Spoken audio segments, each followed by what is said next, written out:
episode 22 of From Then to Now, the series where we take the WWF and the WCW from 1992 all the way up to the modern day. And in this episode, we're back with the WWF. It's the first show after Saturday night's main event, and we are full on the journey to WrestleMania. And that's not the phrase, the road to WrestleMania. This episode has been filmed live on Twitch if you want to come and join us for these recordings. Plus a second Twitch save, which will be coming soon, which will be modern day AEW. Then it's twitch.tv/ThePhantomTEW. Come join us, we have a lot of fun. But if you are here on YouTube, make sure to hit that thumbs up button and subscribe. From then to now, we are going full on to the metal. Pedal to the metal, that's the word, that's the phrase. Wow, that is, things aren't working in my brain today. Like and subscribe, and I think we've got a good show. We've been in a massive hump with the WWF recently. Started the MSG disaster. We then had the walkouts. Saturday night's main event was okay. Wasn't great. But are we starting to climb out of that hole? I hope so. And I hope we can get out of that hole for WrestleMania. But let me know what you guys think in the comments. You know, I always try and respond to all the comments. I love reading them. I love interacting with you guys. But let's get into the show. We've got Vince working the crowd, and that's just because I don't want to show you the opening segment. Which starts with Ric Flair coming out. And he comes out and he cuts a promo about his attack on Bret Hart. Everyone's saying how he was callous and cruel to Bret, and he was just showing Bret the realities of this business. Bret isn't on the level of Flair, and that's okay. Not everyone can be. Not everyone is WWF World Champion material, and I'm sorry, Bret, you're not. And that's what I'm going to prove at WrestleMania. That obviously brings out Bret, and he's flanked by Jim and Owen.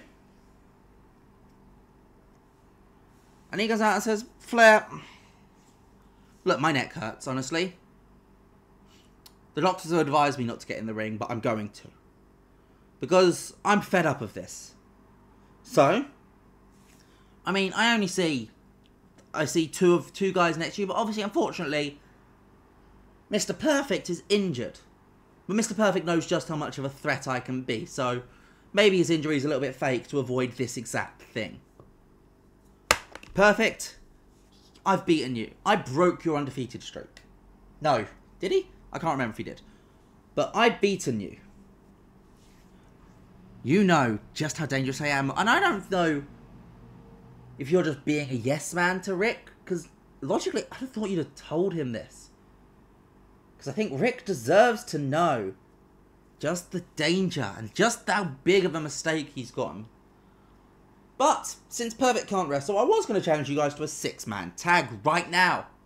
But let's just make it a tag match. Rick, you and Shawn. Me and Jim. Tag match right now. Flair looks around and be like, what? You're the WWF World Champion. You're the you're the limousine-riding, jet-flying, wheeling-dealing, kiss-stealing son of a gun. You're not a coward, are you? And Flair just starts doing his shouting, I'm not a coward! I'm not a coward!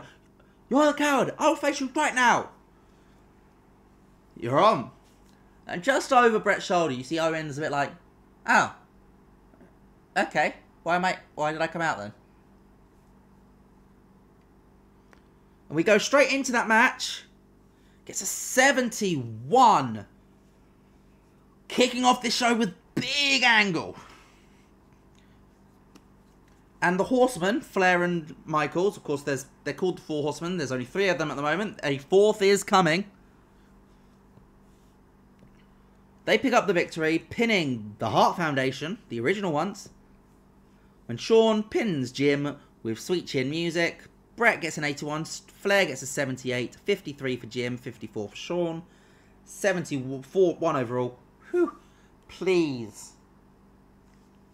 Please let this be high enough on the pendulum that this works. Because we then jump straight into Bobby Heenan. And goes, okay, well, I was supposed to come out here and hype you guys up and tell you the card tonight. I was not expecting that impromptu match. And unfortunately, some matches have had to be bumped onto B shows. So you'll have to watch them on the USA Network to find out what happened. As for the rest of your card, Rick Martel is in action. We promised he'd be back this week, and he is. He is in action. I believe in our what would have been our opening match. But now it's our second match. Max Moon takes on the former WWF World Champion, the Iron Sheik Colonel Mustafa. The first Royal Rumble winner, Jim Duggan, I've spelled that wrong, I've just noticed, will be taking on the Mountie. And your main event, Jake the Snake Roberts goes up against Tito Santana. It's a big card. Have I thrown a lot of stuff at this wall just trying to see what sticks? Yes. We actually go straight though to a video. You know, things have been shuffled around because the impromptu opener. And we're hot. The crowd's hot. Oh my god, the crowd's actually hot. Oh my god, have we actually done this?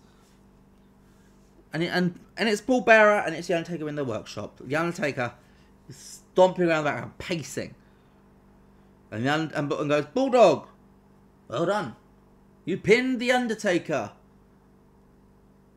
But do you realise the mistake you've just made? The beast you've just released upon you. There is nothing The Undertaker cares more about in this world than revenge. Taking souls that deserve it.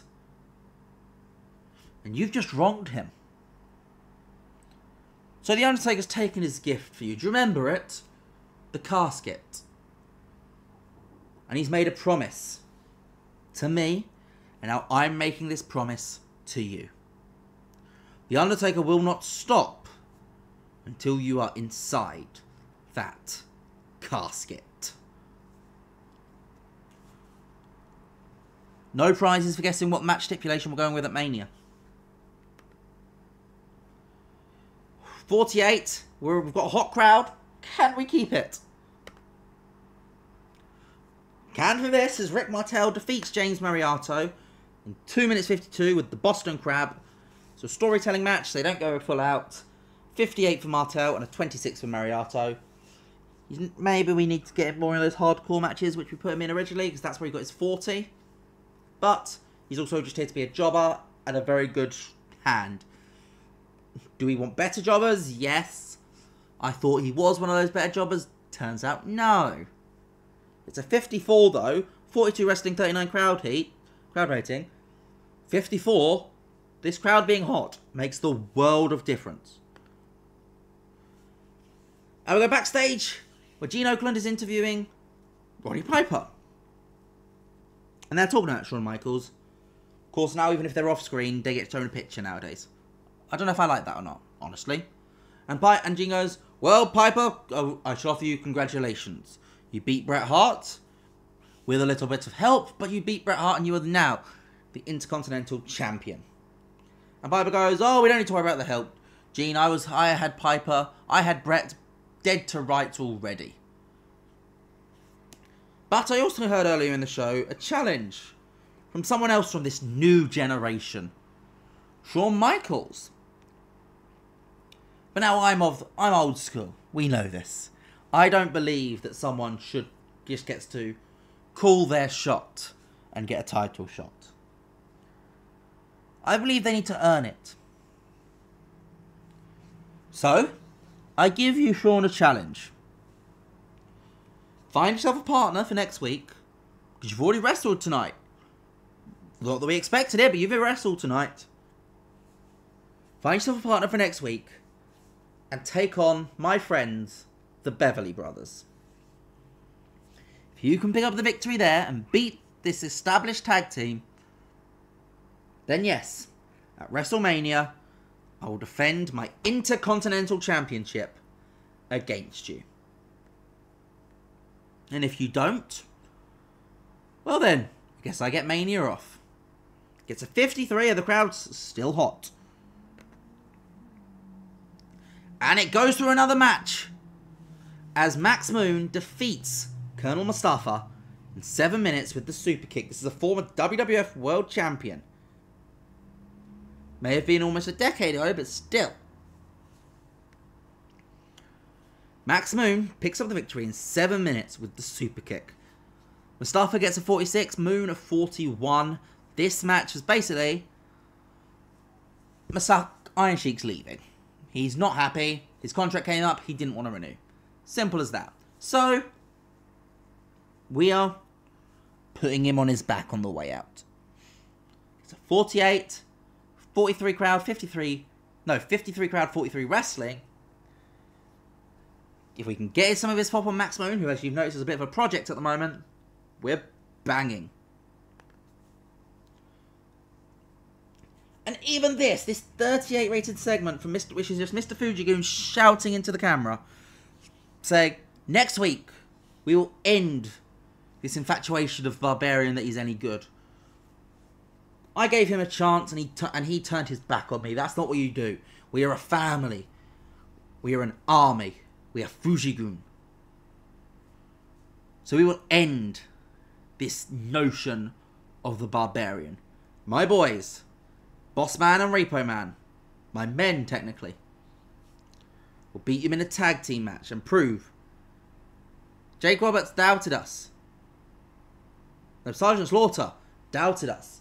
Nothing is stronger than our bond. Gets a 38 and the crowd's staying hot. We get a 52, which is Gene Oakland again, with Shawn Michaels this time. And he says, Piper, I'll take your gauntlet. I will run your gauntlet because I've got the energy to do that. But partner, oh God, what to do about a partner? If only my mentor was the WWF World Champion. Flair walks in. Woo, all that. Yeah, Beverly Brothers, this is your future. We may not be an established tag team, but we won tonight against the former tag team champions. So we can beat you next week. You never even won the titles. This is Horseman territory. And the IC belt is ours. It's a 52.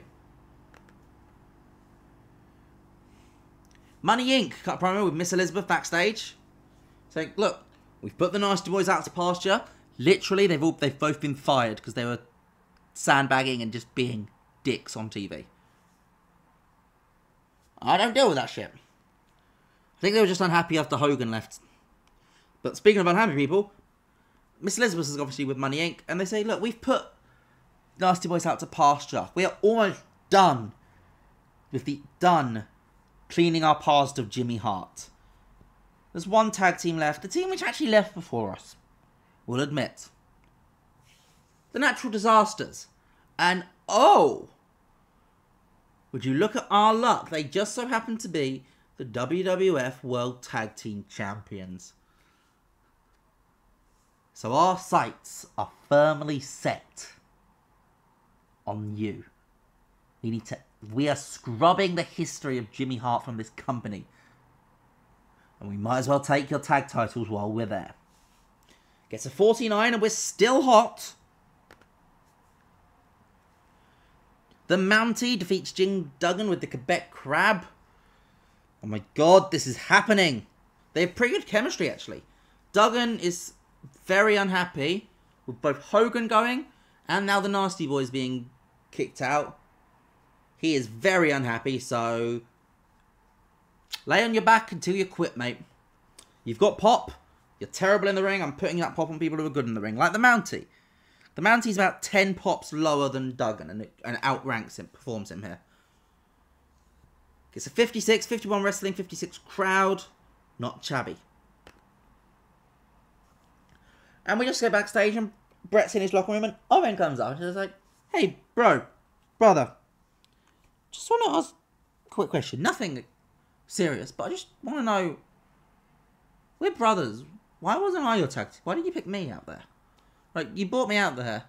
I was out there to back you up, and you didn't pick me. I mean, I just want to know why. And Bret goes, look, Owen, we're brothers. That is a bond which so few people have. Especially in wrestling. But we've not really tagged together before. We should. We absolutely should. I think we could make a great tag team. Get those tag titles, I think, would be brilliant. But me and Jim have been tagging together for years. We know each other in the ring like the back of our hands. I can predict what Jim is going to do before he does it, and Jim's probably the same with me. We don't have that chemistry in the ring yet. We will get there, my brother. We will get there. And I was like, yeah, I get that. I do. I mean, you lost. I feel like we could have won. Bret's going, maybe. Maybe we could have won. But if we live our life thinking about ifs, buts, and maybes, we never move forward. And right now, my goal is on WrestleMania. Think of this. Think of us back home in Calgary. We used to watch the WWF on TV. We used to see Bob Backlund as the world champion. Superstar Billy Graham. Hogan. I'm not going to say Hogan because, obviously, reasons. Andre the Giant. I mean, I was here at that point, even. But we were watching it on TV. We'd watch these shows together. You watched the first WrestleMania. And I was on it. Was Bret on it? Oh. Look, it's pre-taped. I can edit out if it's historically inaccurate. But, and this is my chance to be in the main event. So yeah, I am thinking about the main event. We can't live our lives on if, buts, and maybes, Owen. Owen sort of nods his head. Yeah, no, I understand. It was just bugging me, and I just wanted to know. And they share a hug. It's a nice little segment. It's a 44. And the main event sees Jake Roberts pin El Matador with the DDT. And there is an angle after this, but I'm going to stay on this screen whilst I do this promo. And Jake goes, people seem to like to run away from me in this company. I find it funny. Everyone is so scared of me. And they should be. Because there is nobody in this company that is as much of a threat as me. I will end everyone who stands in my way. And that's what's fun about it, isn't it? It's fun. You think you know me. Just when you think you know the answers, I change the questions. Because I'm unpredictable. I am the most unpredictable WWF superstar. Wrestler. And that is undisputed. There is nobody on this roster. And music hits. The music of the Ultimate Warrior. He comes out, does his thing, shoulder block, overhead press slam, splash, shake the ropes, Warrior stands tall to end the show, and it gets a 48, fucking hell. What do we got overall? 62, it's a loss, but it's not a bad loss. Oh, I don't think we're fully out of the hump, but I do believe we're climbing, and if we time it right, Mania could come at the perfect time for us. But so let me know what you guys thought in the comments down below. Bit more focus on the promos in this episode. Oh, do you guys like that? Would you prefer me sort of running through them a little bit quicker? Let me know. But, in fact, I'm going to call it here for both guys. for on YouTube and on stream. This is the end of the stream. Let me know what you guys thought in the comments down below, and it's been lovely hanging out with you guys on stream. And I'll see you guys